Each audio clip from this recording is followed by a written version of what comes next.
এদেশের জঙ্গলে শুধু কোকিল ডাকে না, এদেশের জঙ্গলে রয়্যাল বেঙ্গল টাইগারও থাকে। যতদিন রয়্যাল বেঙ্গল টাইগার থাকবে, মুক্তিযোদ্ধা জিতবে, রাজাকার কোনোদিন এদেশে জয় লাভ করতে পারবে না।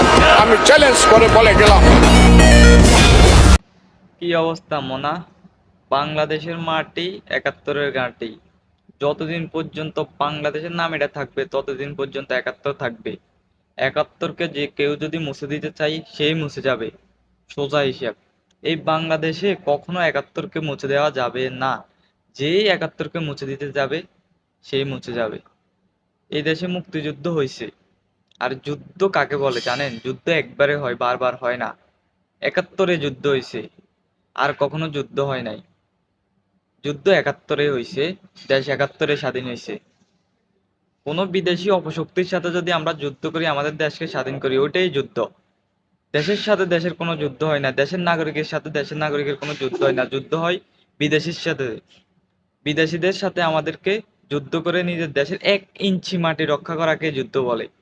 নিজের দেশের সাথে নিজের দেশের কিসের যুদ্ধ? নিজের দেশের জনগণের সাথে, ভোটারের সাথে, নাগরিকের সাথে কিসের যুদ্ধ? ওইটা হলো যে মানুষের অধিকার, অন্যায়ের বিরুদ্ধে প্রতিবাদ করা। এটা হলে আন্দোলন, এটা কোনো যুদ্ধ নয়। যুদ্ধ একবারে হয়, বারবার হয় না। এমনকি একাত্তর, এই একাত্তরকে কেউ যদি মুছে দিতে এতে মুছে যাবে। একাত্তর জীবনেও কেউ মুছতে পারতো না।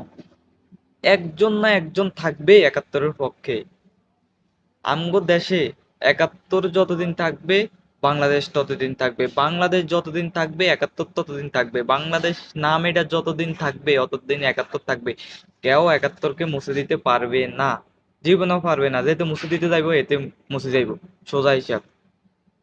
আর রাজাকার, কয়লা ধুলে যেভাবে ময়লা যায় না, এভাবে রাজাকারের যতই আমনে দন, এই নাম এটা আমনে গরু, মানে 1072,000 গরু খাওয়াইলে এই নাম এটা জীবন আপনি মুছতে নাইতেন না। এইটা জীবনেও মুছা যাইতে না। রাজাকার শব্দ এটা থাকবেই। কারণ যারা নিজের দেশের বিরুদ্ধে লড়ছে, বাংলাদেশে থাই, এই দেশে থাই, এই দেশের বিরোধিতা করছে, এটা তো অরিজিনাল রাজাকার। সে যেই হোক না কেন, সে যেই হোক না কেন, আপনি জীবনও, ওরা জীবনও দেশের কিছু করতে পারতো না। দেশের ক্ষমতা জীবনও তারা পাইতো না। কারণ এই দেশের মানুষে জানে, ভালো করেই জানে, কে কদ্দুরা দৌড় না, কে কদ্দুরা করেন না, কে কদ্দুরা হারব। জনগণ ভালো করেই জানে। জীবনে আপনি একাত্তরের বিরোধিতা করি এ দেশে জীবন আপনি কিছু করতে হারতেন না। যত বড় নেতা, যত বড় অলিয়ন না, একাত্তরের বিরোধিতা করবেন, আপনি জীবনে এই দেশে কিছু করতে পারবেন না।